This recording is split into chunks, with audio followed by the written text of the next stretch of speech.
What is up, everybody? Danimal, Daniel Jobber here. I'm here today to review the NXT show for the week of March 31st, which is the go-home show leading into NXT TakeOver Dallas, a huge part of WrestleMania 32 week. Yes, it's finally here, the week of WrestleMania 32. Feel the power. Yes, I'm going to give you a short summary of the show. Essentially, the final NXT show before a takeover had really three things: squash matches, hype and propaganda, and confrontations. That's pretty much it. So, anyways, to get it all, or to lead into it right now, I'll say that the show is pretty much all squash matches. In fact, I haven't seen that much squash since the Great Vegreville Squash Festival of 1989. Yeah, there were squash matches. So, anyways, the show kicked off with Chad Gable and Jason Jordan, now known as American Alpha, versus Corey Hollis and John Schuyler. Squash match! Hollis and Schuyler are apparently not even important enough to have a televised ring entrance. Yeah, we're supposed to care about them. Anyways, all this match really did was prove that American Alpha is ready, willing, and Gable going into their big tag team championship tomorrow night against Dash and Dawson, the Revival, the reigning NXT tag team champions. I really like Jordan and Gable. I do expect these guys to become the NXT tag team champions. And I believe this for a while, especially with Enzo and Cass apparently being too big for the NXT Tag Team Championship and appear like they're going to be heading to the main roster soon. And I kind of expect it's going to happen in TakeOver Dallas tomorrow. So I wouldn't be surprised at all to see this happen. So anyways, it was, as we expect, a squash match. It was at the end of the match. They show the Revival watching on camera, which is hype. Yeah, of course. Got to get everybody ready for the big tag team championship match. And then, of course, they have Corey Graves saying, as good as Dash and Dawson is, I don't think anybody would be surprised seeing Jordan and Gable win the match in Dallas. A little propaganda. So that was the first segment.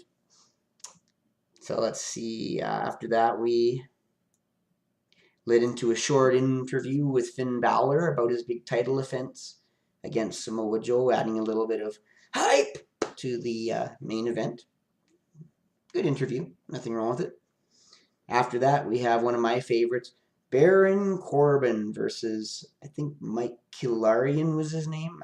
It's hard to understand. Anyway, I can barely understand his name when they announced it, and he's also really not important enough to have a ring entrance, so not somebody that we're really going to care about just yet, although as the NXT not big name star, you just never know when, if we'll see them more in the future.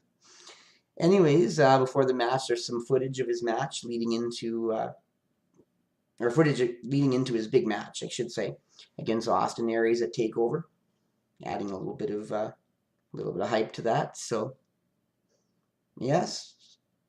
So we have a little bit of hype. We're so hyped. We're so hyped.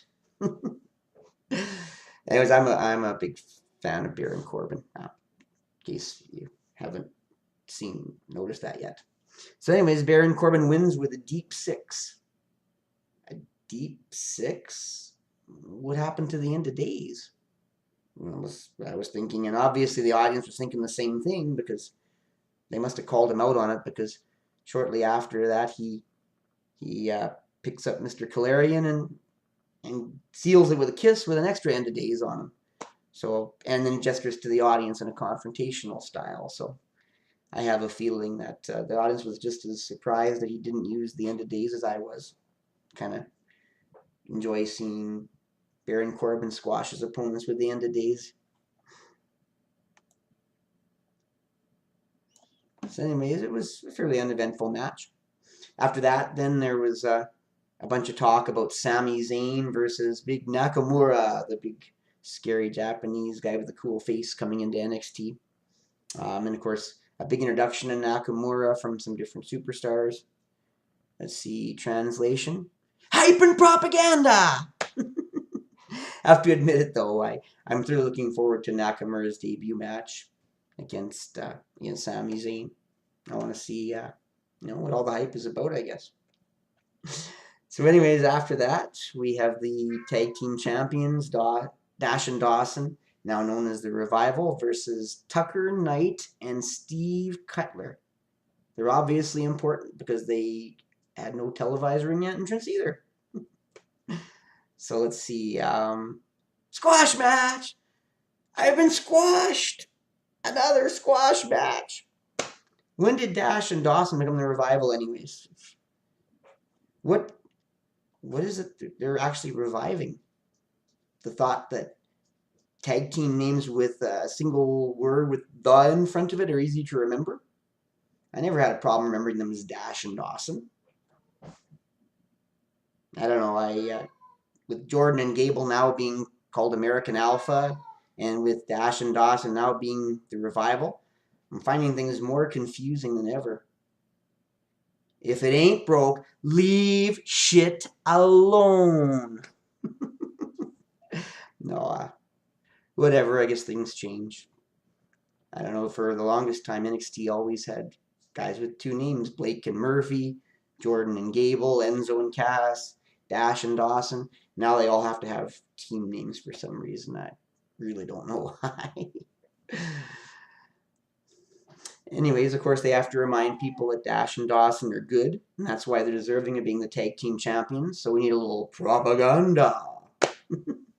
One funny highlight of the match, though, I do want to highlight is how Tucker Knight, who could barely get his ass off the ground enough to flatten his opponent, then thinks he's able to run out of the ring and chase around one of the guys enough. And of course, as he crawls his chubby ass back into the ring, he walks right into the Revival's finisher.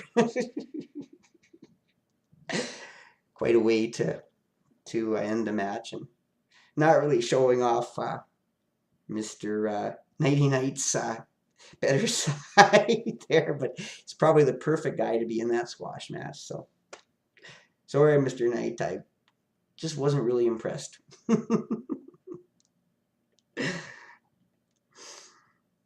So anyways, then we need some more hype on the main event. So we have some information on how much of a tear Samoa Joe has been on lately, and how he's this vicious beast going into his match against Finn Balor. We really need any more hype about this match? Is anybody not looking forward to, seeing these two great competitors battle out? Especially with the rumors that Finn Balor is ready for the main roster, and this might be a pretty good opportunity for him to drop the title to Samoa Joe in some dramatic fashion. Anyways, then we have Apollo Crews versus Alex Riley. Let's see. What did I see about this match? Okay, yeah, it's a squash match! The only difference was that for some reason Alex Riley, with his history in WWE, was actually given a cool ring entrance before he got squashed. The actual match, let's see. I've been squashed and I can't get up. Yeah, it was a squash match. At the end of the match, however, we got a surprise. Our first confrontation of the night. The Drifter, Elias Sampson, comes out playing his guitar about what I am. Doing his wannabe pseudo-country music bit, playing guitar, singing a little bit. To be honest, though, I really like the Drifter. I like his character. The idea of a drifting country music loner, hobo, going around playing guitar and singing about, with his lonely style of country music, about how he's misunderstood and he's the next big thing and just looking for action. I don't know, it just seems to work for me. I'm actually looking forward to seeing more of Elias Sampson, the Drifter, and what they actually do with this character. So, anyways, the confrontation ends with nothing more than a stare down, and Elias Sampson walks away. Moving right along. So, then we have a tough guy interview with my favorite tough guy lone wolf, Thug Baron Corbin. You have to see him again. Talking tough about how he's going to destroy Austin Aries. More hype, bro! I'm all about Baron Corbin, though. I've always enjoyed his interviews. I'm really hoping that he finally gets his push to become a main roster superstar, or at the very least, NXT heel who actually wins big matches. Baron Corbin really needs a win at NXT TakeOver over Austin Aries, but I don't know. I don't think it's going to happen. I'm pretty sure Austin Aries' debut is too important to allow Baron Corbin to win and springboard off it. Life is life, I guess. So anyways, then we have some hype about how good, pure, and important Bayley is, the NXT Women's Champion, and how popular, dangerous, and deserving Asuka is going into their big NXT Women's title match at TakeOver. I'm not sure we really need any more hype about this match because we just know it's going to be awesome. I mean, I guess they figure somebody out there did need a little hype, but man, Bayley and Asuka are going to, all sense and purposes, are going to kill it in Dallas, in my opinion. So, anyways, then we have Sami Zayn spreading his hype and propaganda about his big match against Nakamura again. Probably more needless hype for a match that we know is going to be cool. If for nothing else, how the cool look of Nakamura is and how excited I am to see him in action. It's kind of sad that Sami Zayn may get a little bit lost in this matchup, being, that he's just there to really debut Nakamura. He has a good chance of coming out on top, though, although I'm pretty sure the highlight of this match isn't going to be the outcome, but the seeing Nakamura in action for the first time and seeing how his cool, freaky-looking Japanese tough heel bit's going to go over. Anyways, finally we have our main event of the evening. Samoa Joe versus Bull Dempsey. Now this match was a bit confusing on paper for a main event, so I'm just waiting for the translation. Okay, translation. Squash match! Yep, did I mention the show had squash matches on it? Seriously though, this match only had 1 point.